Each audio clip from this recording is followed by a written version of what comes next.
Now, a week ago, Jay White lost a loser leaves Japan match to Hikuleo. And with his contract coming up very shortly, that seemed to confirm that he would be leaving the company. At Battle in the Valley last night, he lost again. This time he lost to Eddie Kingston. And when was the last time we saw Eddie Kingston win a really big match like this? So good for Eddie. It was a match where the loser would no longer be able to wrestle for New Japan at all. Nor would they be allowed to wrestle any of New Japan's talent. And if Jay White was leaving to sign with AEW, for example, none of this would have been necessary because AEW has a working relationship with New Japan Pro Wrestling. He would still be able to work matches there if he wanted to.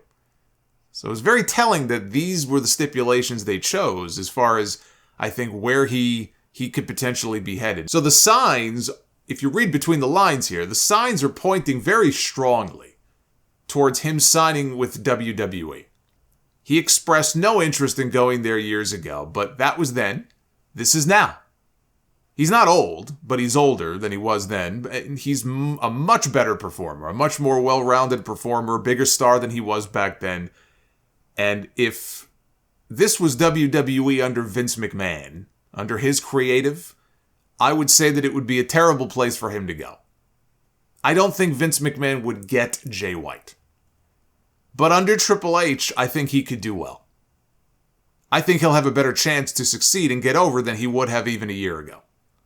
But according to an item in this week's Wrestling Observer, Dave Meltzer says that those in WWE who would normally know of major acquisitions during WrestleMania season did not know about this one, and only said that there was a much bigger free agent in play right now that internally was the priority to them, which has led to a lot of speculation about who that free agent could be. Now, one of those names would have to be Kota Ibushi, who just got out of his New Japan deal. He is a free agent. And like Jay White, he's a former IWGP champion. He's headlined the Tokyo Dome. In fact, he headlined with Jay White in the Tokyo Dome 2 years ago. And Ibushi has said that if WWE were to allow him to train and create the next generation of wrestlers at the Performance Center, and also have some high-profile matches, that he would most certainly work with WWE. I don't think Ibushi is the free agent. I don't think Ibushi is the free agent that Meltzer was referring to. First of all, WWE is not going to want Kota Ibushi to be training their wrestlers. The way Kota Ibushi wrestles and lands on his fucking neck all the time, WWE wants to train their wrestlers the exact opposite of Kota Ibushi, of the way he wrestles his matches. I also can't see them using Ibushi and not signing him to some sort of contract. And why would Ibushi want to tie himself down to a contract when he wanted so badly to get out of the one that he had with New Japan? Now, I know he had issues with the way they treated him after he got hurt, and that had a lot to do with why he wanted out, but for him to leave only to go sign a deal with WWE, it just doesn't make any sense to me. And also, consider this. Why would WWE prioritize a 40-year-old who doesn't speak English over someone 10 years younger who does speak English and has actually developed into a very good promo? You know, Jay White, he would not be the smallest man on the roster. I know for some people, oh, these guys, they're all small. He wouldn't be the smallest guy in the roster for anyone thinking that. He's 6 feet tall. He's cut. He's got a good physique. He can work. I don't think any of that. I don't think his appearance would be an issue. But then came a report a few hours later from Fightful Select that there has been chatter coming from WWE of late, with several in the company believing that they have a chance to land Kenny Omega. The report says that despite the WWE-AEW rivalry, they are told that Omega had a positive relationship with WWE, and especially Triple H, when discussing the possibility of signing there in late 2018. Although there have been accusations from the AEW side regarding contract tampering, WWE sources told Fightful they don't believe that was the case with Omega specifically. So there you go. I mean, Omega would certainly be a bigger free agent than Jay White would be. The Fightful report also states that multiple AEW sources have claimed to have overheard Tony Khan say that Kenny Omega has substantial injury time that could be added to his contract to extend his current deal if AEW chose to do so, but that time has not been added as of right now. but that with Omega having good representation, the automatic extension might not be a slam dunk, or that it might potentially have some concessions to it. Now, I think it was Meltzer last year who reported, and everybody, people make fun of Meltzer and everything, and look, of anybody, when we're talking about the elite guys, I would think Meltzer knows what he's talking about and is pretty plugged in. And it was Meltzer last year, I think, who reported that Omega's contract with AEW was up in February. Well, it's February. And I would be shocked if Tony Khan had Kenny Omega working there without a contract, or with one that was due to expire in the next 2 weeks. So I don't know how accurate that contract end date really is. It may have been accurate at the time. Maybe since then it's been extended. Omega missed 9 months from the ring. But, it's not as if he was sitting around at home doing nothing the entire time. Streaming on Twitch. He was back working backstage in the weeks before he made his in-ring comeback. And he's also been very intimately involved in the production of the Fight Forever video game, which has been his personal pet project. It's Tony Khan's money. Tens of millions of dollars of Tony Khan's money. But Omega has really been the point person every step of the way as far as Fight Forever is concerned. So I'm no legal eagle here, but he may have an argument. If Tony tries to add time to his deal and he wants to fight it and say, look, I was working for the company at the time, maybe he could fight it. But what a kick in the balls it would be if Kenny Omega left before the game finally comes out. Can you even imagine? With all the delays, and I know the game just got their T for teen rating, and it looks like finally we're going to get a release date soon for this game. It looks like the game could be out actually in the spring. I just talked about this last week, maybe around the time of Double or Nothing. But we still don't know when the game is even going to come out. What a kick in the fucking balls it would be if Kenny Omega, the face of this project in many ways, actually leaves the company before the game comes out. Can you even imagine? That would be embarrassing.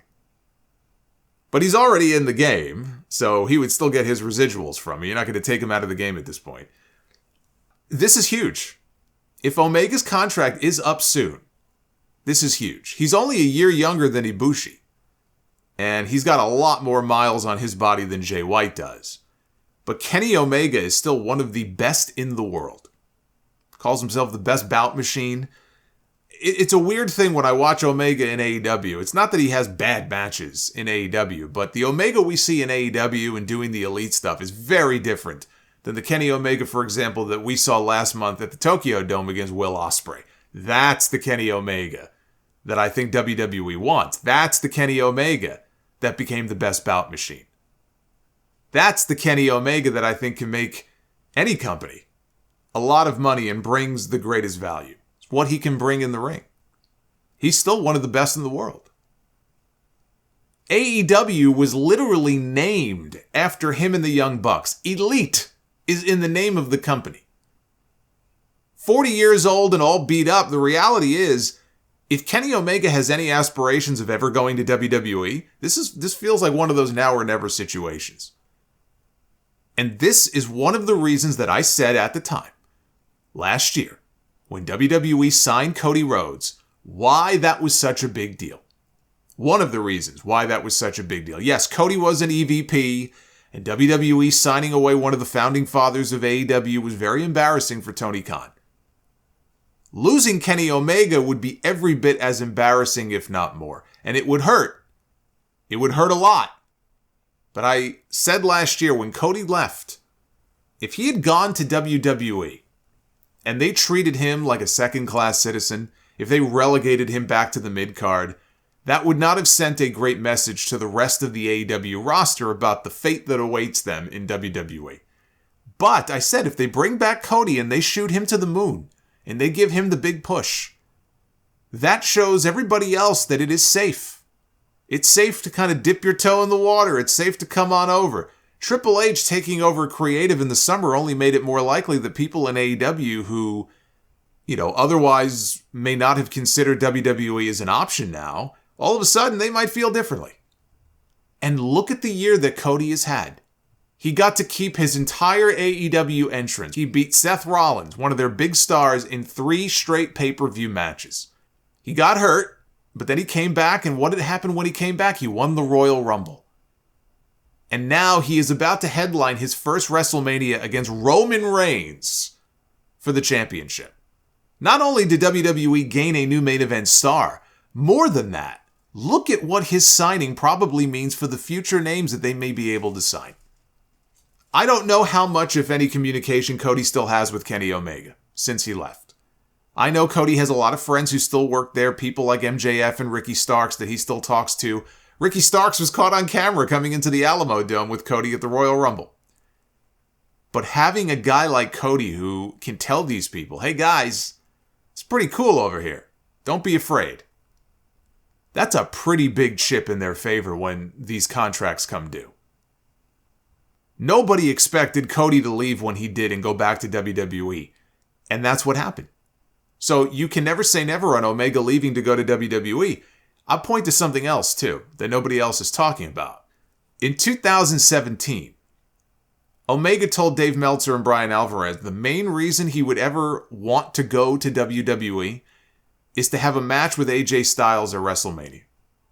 He said before AJ hangs it up and before he starts to degenerate as an athlete, he really wants to have a big match with AJ on the biggest stage possible. It was very important to him.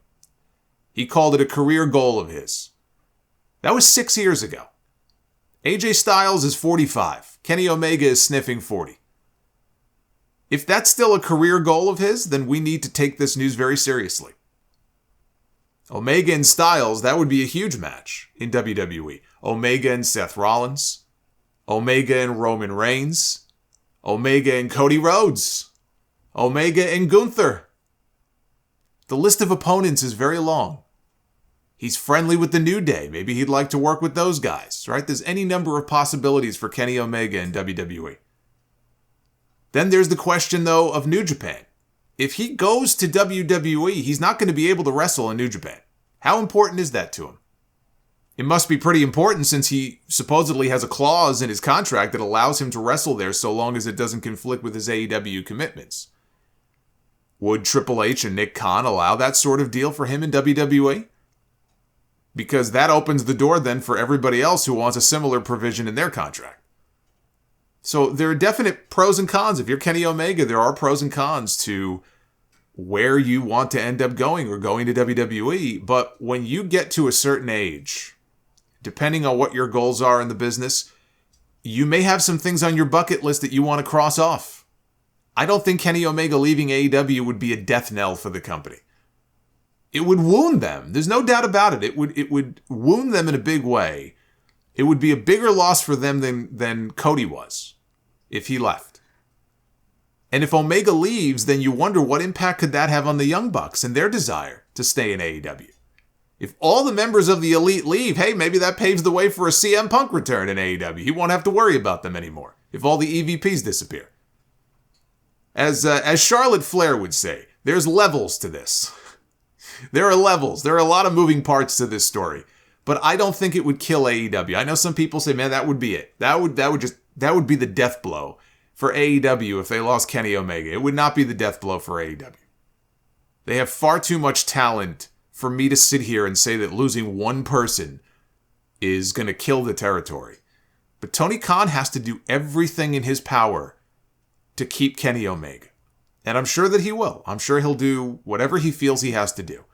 Just for appearance sake alone, losing Kenny Omega to WWE is not something that he can afford to let happen. You know, Mike Tyson made the news this week. Mike Tyson had The Undertaker on his most recent podcast. And I think it might have been a co-host who brought something up, and it led to Tyson talking about WWE and AEW. And Tyson admitted, he goes, I would rather appear for WWE than AEW, even though AEW pays me more. That's really embarrassing that he would go public and say something like that. That's the kind of thing that gets out there in the news and makes AEW look like little brother. And they are. They are little brother. I know some AEW fans are not going to like to hear that, but that's what they are. But to have Mike Tyson come out and say something like that is very embarrassing. Appearance matters. And losing their second EVP in 2 years to the competition would be a catastrophic blow to AEW. Not a death blow, but it would be really bad. But to go back to Jay White, I still think he ends up in WWE. And if they sign him soon, I would debut him on Raw the night after WrestleMania. I don't think he's going to be at WrestleMania. If he were to be signed before Mania, I don't think it's a matter of, well, who's he going to wrestle at WrestleMania? I still see him more as one of those big debuts the night after WrestleMania.